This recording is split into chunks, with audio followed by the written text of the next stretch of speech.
Ladies and gentlemen, welcome to the channel. It's your boy, World of Wrestling, back one last time tonight to discuss about the Riyadh season boxing event, Beterbiev versus Bivol 2, as well as some other fights that is taking place at this event on February 22nd at 11 a.m. on Saturday this coming weekend. I'm a bit disappointed in this card. This actually lost another big name. Daniel Dubois is not going to be on the card. He also got ill in Saudi Arabia, so he will not be competing on this card. So Joseph Parker will be facing Martin Bakole.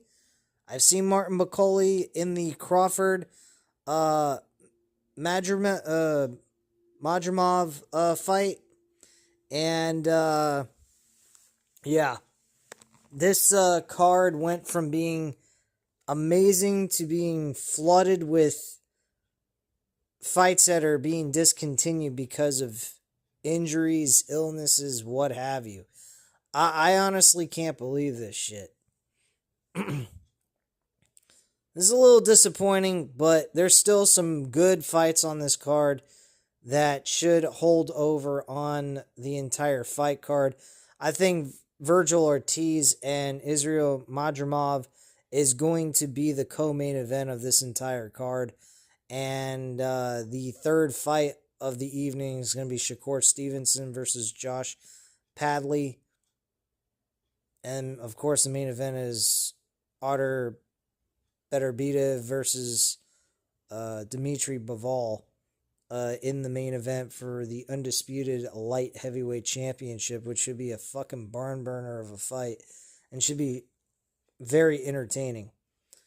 I'm going to go over some of the fights that I'm familiar with the fighters and so forth, and give you guys my picks. Shakur Stevenson easily going to beat Josh Padley. If you want to put him in as a parlay, I would do that. Joseph Parker versus Martin Bakole. I don't know. I'd take Joseph Parker because of experience. He's beaten some high-level talent. So I'd say yes, pick him. He's a guy that you could definitely win with. Parlay him. Boxing, generally, you got to do parlays anyway. You can't really do single bets unless they're in reasonable odds. But generally, in most cases, they're like 50-50 fights, even though the odds show that they're a higher favorite than what they should be. Joshua Bassi versus Callum Smith. I almost called him Calcium. Callum Smith. I think Joshua is going to win this fight hands down.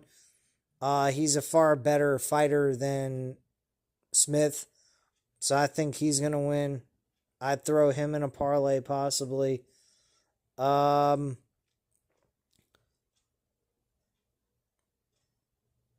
Sherez versus Carlos Adams. I'd take Sherez. I think he is definitely going to win this fight. He should be alright in this fight, unless Carlos Adams hits him with a good shot. He's only 24-1. So Carlos Adams is not a shitty fighter, but I think his last fight he had, let me check. His last fight was on June 15th. So it's been a while, almost a year. So he's been out of action for a little while now. And he's only been fighting year by year, once a year. He will be defending the WBC World Middleweight Championship against Sherez. I think Sherez is going to win this fight. Virgil Ortiz, Israel Madrimov. I'm taking Virgil Ortiz to win this fight. I think he's easily going to walk away. This is a bet that you can make as a singles bet. He's a minus 125, somewhere in that range. So he's definitely someone that you can bet on and win a decent amount of money back, especially if you're betting $70. That's generally what I bet, $70 on any slip. So, yeah, I'd take Virgil Ortiz. He's definitely a good person to go with uh, in this entire fight card. And Beterbiev versus Bivol. I think Bivol is going to win this fight. It's going to be extremely close. Um, and we're going to get a third one. I really do. I've heard people say they're not interested in a third fight between these two. They want it to be wrapped up and done with. People are hoping for Beterbiev to just win just because of that reason. But I disagree. I think Bivol is going to win in a very close fight. Once again, it's going to come to a split decision, and I think it's going to go down to the very end to the judges' scorecards. I don't think these guys have the capability of knocking each other out because of how good they both are and how good of a chin they both have.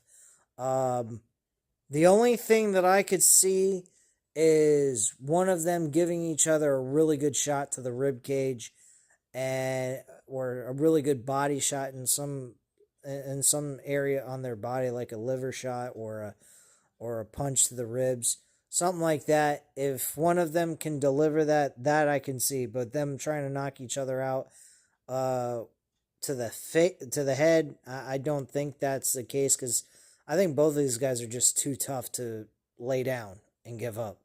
They'd have to hit them precisely in good spots on the head for them to get knocked out, honestly.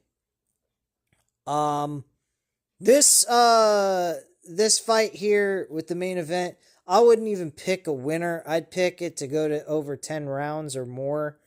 Or have it go to decision. I think by decision, you're looking at plus money or a minus 115, which is very good. It's close to the same amount that you're putting in for a bet. So I would definitely put it in for either over 10 and a half rounds. That's probably you got a little bit more cushion doing that. And you could straight bet it too. You'd still get a decent amount of money back on a straight bet. I believe it's a minus 280 or a minus 285. So you should get a decent amount of money back at least to what you're putting in. So yeah, I think this card is still in decent shape. It's not as good as it originally was booked to be. Unfortunately, there was a lot of things that occurred leading up to this event. So Daniel Dubois being eliminated from this fight really sucks.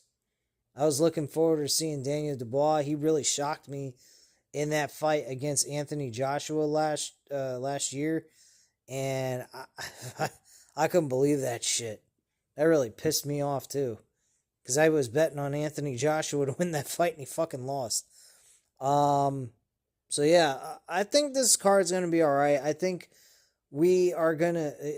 I mean, you buying this on the Zone is only $25.99 on pay-per-view, which is not a bad price, but it's in overseas, so they're making the pay-per-view buy a lot cheaper. But yeah, I think this is going to be a fun and exciting card. For the charge of $25.99 is still worth getting. If you have the money to do it, I would definitely do it.